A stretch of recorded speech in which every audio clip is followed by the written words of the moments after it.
আরে আমি দিতেছি, এক এক করে দেবো আমি। আই তামিম কই, তামিম বুঝতেছেন? এই যে হ্যাঁ এটা দেখ। আই থ্যাংক ইউ ভাইয়া। ভাই একটু আস্তে কথা বলা যায় না? জোরে তুমি নিজে একাই কথা বলতেছো। আপু আমি তো আজকেই কথা বলতেছি, আপনি আমি বললেন তো একটু কমান। আপনি বাড়িওয়ালার ছেলে হচ্ছেন তাই বলে যখন তখন যেরকম ইচ্ছে চিল্লাচিল্লি করবেন? আমি তো ঘুমাচ্ছিলাম, তাই না? আমাদেরকে কি মানুষ মনে হয় না? কি ভাবেন আপনি আমাকে? ভাড়াটিয়ার মেয়ে ভাবি। ফালতু যত।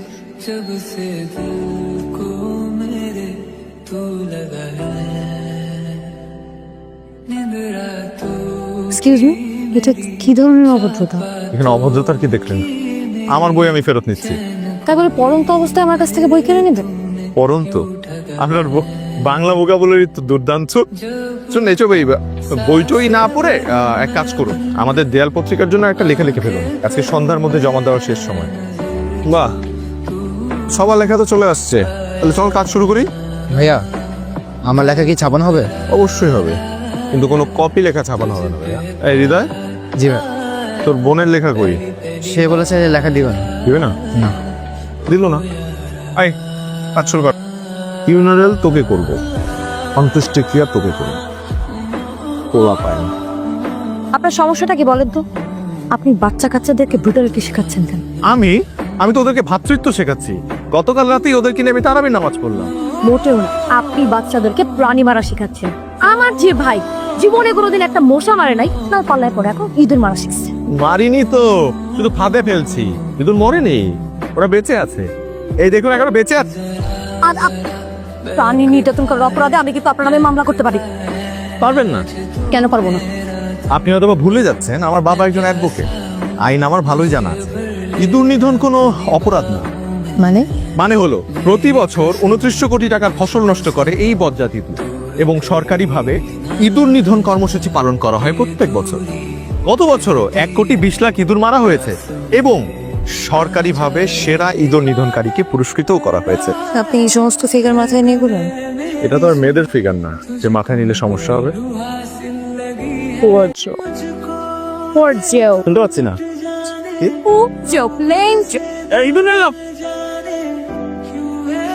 সুপ্রিয় দর্শক মন্ডলী, আজকে চান্নাত উপলক্ষে আমাদের দেয়াল ম্যাগাজিনের শুভ উদ্বোধন করা হবে, এবং এই শুভ উদ্বোধন করবে আমার শ্রদ্ধেয় মা এবং আমার শ্রদ্ধেয় আন্টি।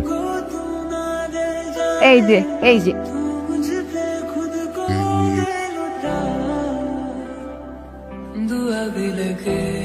মা, তুমি কবিতা লিখেছ? কি করবো বল, পাগল ছেলেটা তো ছাড়লো না। বাবাও লিখেছে? বাবা ঠিক আছে, আমরা তাহলে ওই পরের প্রোগ্রামের প্রিপারেশন নেই নাকি? হ্যাঁ ঠিক আছে, একটু দেখি। একটু ব্যাকা আছে। এই জায়গাটা খালি কেন? ওইটা একজন লেখা জমা দেয়নি তো, তাই তার স্মৃতিতে এই জায়গাটা উৎসর্গ করা হয়েছে। আপনার তো আবার এই মফস্বলের ব্যাপার স্যাপার একদমই ভালো লাগে না। না না, ওরকম কিছু না। আমি আসলে ভেবেছিলাম এটা তো বাচ্চাদের কাজ। হ্যাঁ ভেবেছিলেন বাচ্চাদের কাজ, সেখানে বাবা মারাও কেন শরীক হচ্ছে? কত সিলি বিষয়টা, তাই না? এখন আর তো এসব ভাবছেন না নাকি? বাহ, ভালো লাগছে যে আপনি বিষয়টা এনজয় করছেন। আপনাকে কে বললো আমি এনজয় করছি? তো করছেন না? ও আপনি এনজয় না করলেও হাসেন। বাহ দারুণ। আমি যাই। ও বাই দ্য ওয়ে, ডিনারের পর আসছেন তো? কোথায়? নিচে। কেন? হুম, আজকে চাঁদ রাত না? প্রতি বছর এই পাড়ায় চাঁদ রাতে ঈদ আনন্দ অনুষ্ঠান উদযাপন করা হয়। এই আপনি গান টান কিছু পারেন তো? না। Bad luck. কেন? সুন্দরী নারী অথচ কিচ্ছুই পারে না। আপনি তো দেখছি পুরাই একটা মাকাল খোর। মাকাল ফল ঠিকই বাগদাসের অন্য কোনো প্রজাতি নাকি?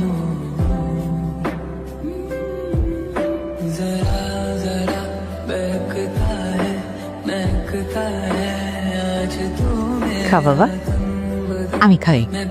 কি জানি। ঠিক আছে, আমি খাওয়াবি।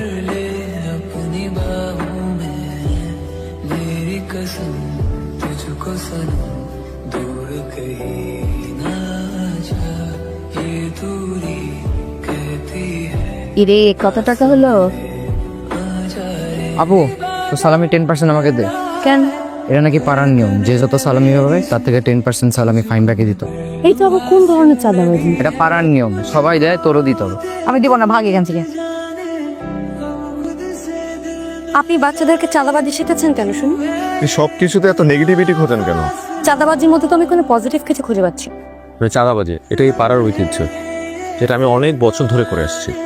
আজব জিনিস। এটার মধ্যে আবার ভালো কাজের।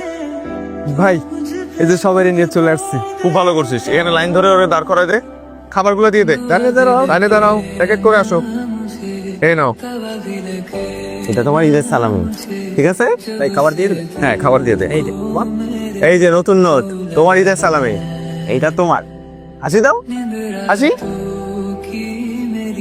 এটা নাও তোমার।